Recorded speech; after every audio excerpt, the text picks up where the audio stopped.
I'm Charlie Bright of Gold Derby, and I am speaking with Caleb Heymann, the cinematographer for season 4 of Stranger Things on Netflix, as part of our TV cinematographers panel for Meet the Experts.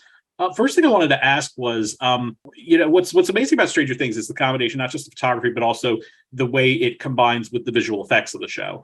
And I was curious as to what are some of the challenges you encountered with shooting scenes in which a lot of visual effects would be added in post-production. Yeah, I mean, we were actually lucky to have pretty just gorgeous sets to work with for the most part. And to probably about 95% of the time, like we were able to be photographing the entire world with minimal set extensions. And so it was our kind of blue screen work really just involved the mind layer, the Vecna's red mind layer space, which was our kind of big blue screen set. And a fair amount of that was actually built out for us to photograph. It was about like, I think a 70 or an 80 foot diameter circle platform that we had to work with. And obviously so we still had all the interactive lighting, and we had moving lights in the sky, and a big softbox that was on dimmer switches, basically, so we could kind of have that feeling of the tumultuous, red sky and being in the eye of the storm. Beyond that, the only kind of like big blue screen deal that we had was one of the 360 shot at the lake bed that was like a oneer at the beginning of episode 7. Or maybe it's the beginning of 7. There's a big fight scene that goes on for like 4 minutes, and it's a oneer. It was actually shot as like 4 shots, cut together. But the Duffer Brothers, they love shooting on location, and even when we're in the upside down woods, that stuff's all on location here in Atlanta, Georgia. It's Stone Mountain, so sometimes we were lighting up like 700 or 800 feet of space that could then be seen in all directions for like a 5-minute walk and talk, so we could do it without cutting. And I think a lot of people might assume that was on stage, but that was actually on location at night in the freezing cold. The only one where we couldn't actually do it in the upside down was that one that was the oneer, because it was a lake bed that didn't really exist, and it needed to be 360 and all that.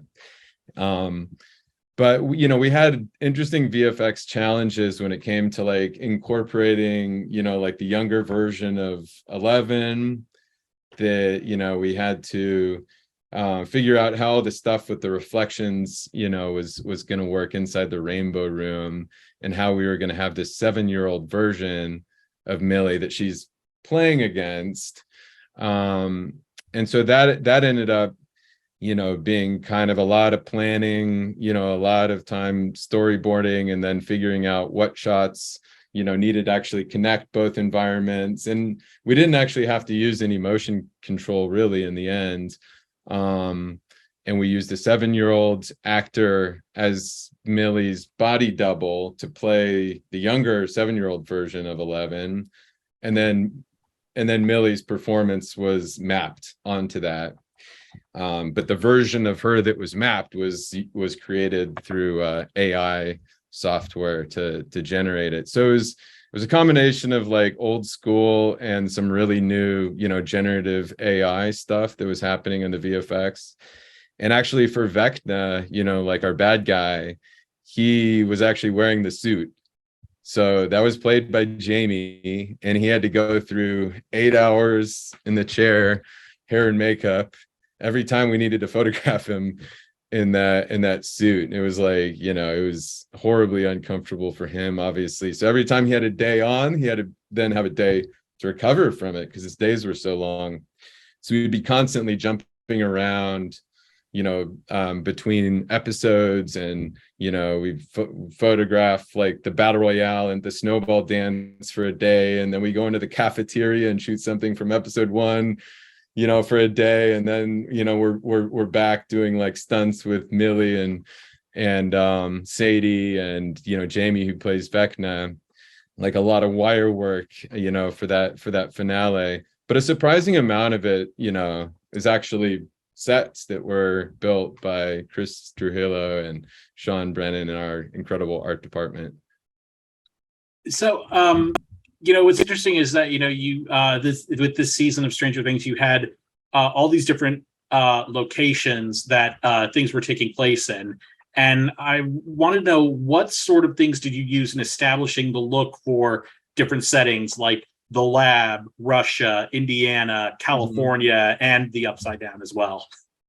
Yeah, that was a fun aspect to this season because, I was coming in, I'd done second unit work on season 3, but coming into season 4 was an incredible time, to have this opportunity to do main unit, because the palette just expanded so much, and all these different locations, and the Duffer Brothers really wanted to lean into different looks and feels for these new locations. So Hawkins is kind of our home base as we know it, but it was going to be like a slightly more melancholic version of it. I mean, season 3 was kind of bright and colorful and poppy, and we're in the mall. And this one, they wanted it a little bit, kind of a little bit starker, and kind of, a little bit darker, a little bit moodier, and which goes along with what's happening emotionally with the characters as they grow older, and they go into this weird time of starting high school, all the uncertainties and insecurities of that, all the traumas, and the family issues that they're having to deal with. So it was getting more adult and more real, and they wanted the look to reflect that even in Hawkins. And then when we go out to California, or the kind of West Coast storyline, the suburban one, it was kind of referencing that kind of E.T., kind of this suburban idyllic, Southern California, but mountainous vibe. But they wanted to feel, sunnier, and to have a little bit more hard sun, and kind of like these pops of the pastel colors and that. Whereas obviously Alaska was the opposite of it. Alaska, which then that storyline then becomes Russia and Kamchatka. So that was going to be cooler. And then as we get into the Russia stuff, we were going really kind of mellow, monochromatic, and more underexposed for that stuff, never feeling, the direct sun, just sort of like this permanent blue hour. And then as we get into the prison, the Russian prison was a chance to play with like these funky different mixed color temperatures.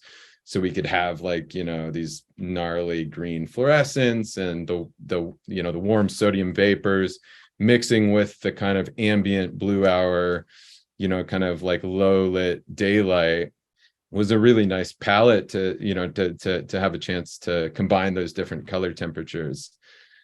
And then the stuff, the Upside Down has already been established. So, we were doing some different stuff in it, but it's that sort of monochromatic blue. And then the mine layer, we went very, very warm amber reds with that. So it was cool to have that kind of different visual signature for each location. Yeah. Well, Caleb, thank you so much for talking with us, and we look forward to seeing you on our panel in just a little bit. Cool. Okay. Thank you.